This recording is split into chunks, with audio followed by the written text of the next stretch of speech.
So I can't say that I really focused on my art until I came out here in 1999, and then the following year or two, you know, after getting established and everything, then I finally took that class with Fumiko. And it was the interesting thing in that she said to me, looking at some of my practice pieces, how long have you been painting sumi-e? And I went, this is my first class. So it was something that actually fermented from a long time. I had a long hospital stay when I was pregnant with my son, and I'd read a book on Chinese painting then. And so 20 some odd years later, it came to fruition as far as taking that class. And then, like I said, from doing the sumi-e, the Zen style, then you start having a lot of practice paper at first. And so then I started doing collage, and I also took a collage class from Fumiko, and joined the Puget Sound Sumi Artists. And so it was just off and running. And at least for me, it's a real spiritual thing.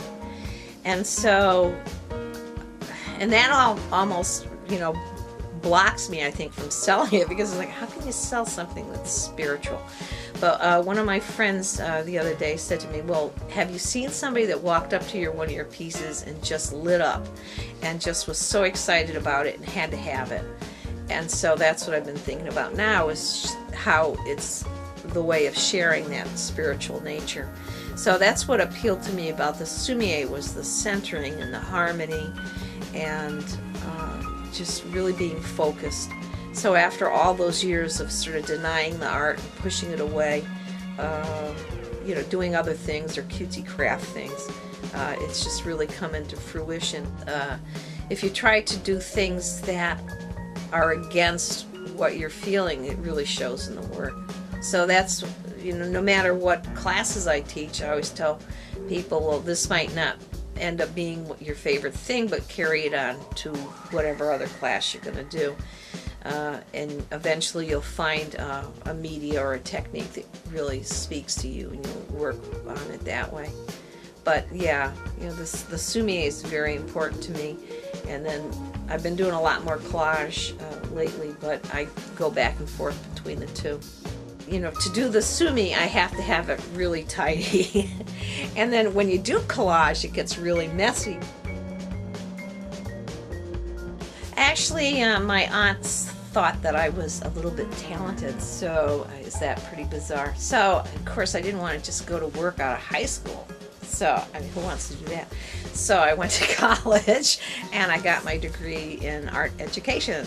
So, and the thing about the degree at that point in time was that you had a really good general base of classes, and so, because they expected you to be able to teach anything, so that was a really good start. And I've relied on that teacher education off and on all my life. So a lot of times you work in a series, and actually the people at the gallery, Bainbridge Arts and Crafts, wanted me to do some work for the pediatric unit at Harrison Hospital in Bremerton. And so I did this whole series of cats, and then after I was looking at them, they were very whimsical. And I thought, geez, those should really be book illustrations, which several other people told me this year, you know. So I'm like, okay, I finally got to focus and send some work out like that.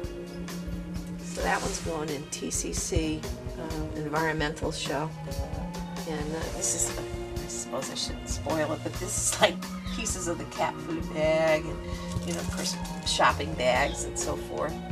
And then this summer, or I should say in September, for the Puyallup Fair, I was asked to demo. So that was great fun, because there was about 6 artists, you know, everybody different media, and we were messing around all day, and I did a whole bunch of collages all day long. It was great. And then this one too, you know, here's my handmade paper again with the different little face in there. A couple of the dried leaves, skeleton leaves and such. So that one's a little bit of a combination of papers. And this one here is totally recycled things. This is, oh, I love those things from the sparkling cider, you know, the metal on the top. But when I was growing up, we didn't have art in school. You know, wow, somebody would come in maybe once a year and you'd do some finger painting or something. And then by the time I was teaching, though, in the 70s, if you had a preschool in your system, there was art and music and gym, and so whether chorus or whatever, but all the way through.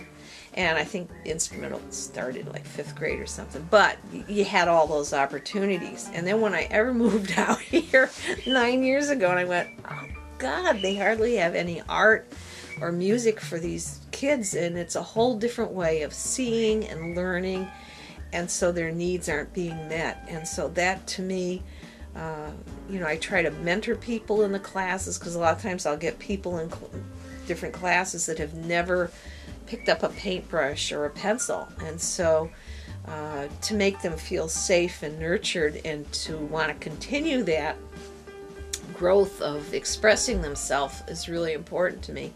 And I think that's what art is for people, whether they're visually looking at things in the museum, or whether they're actively trying to create things themselves, or just picking out the color of their clothing, or it's in everything, but they might not realize it.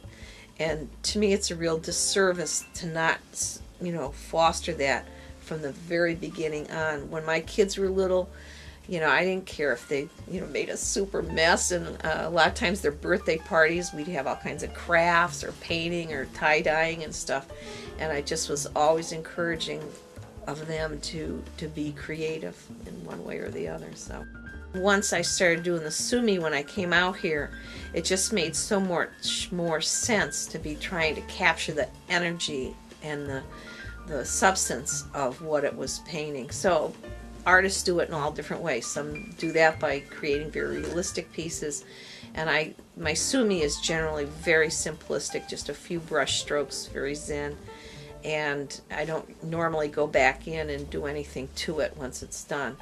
And so I think that's the thing, that it's just this spiritual, this connection with the paper, the ink, the collage is the connection with the textures, the colors, and and putting something together that's harmonious in the end.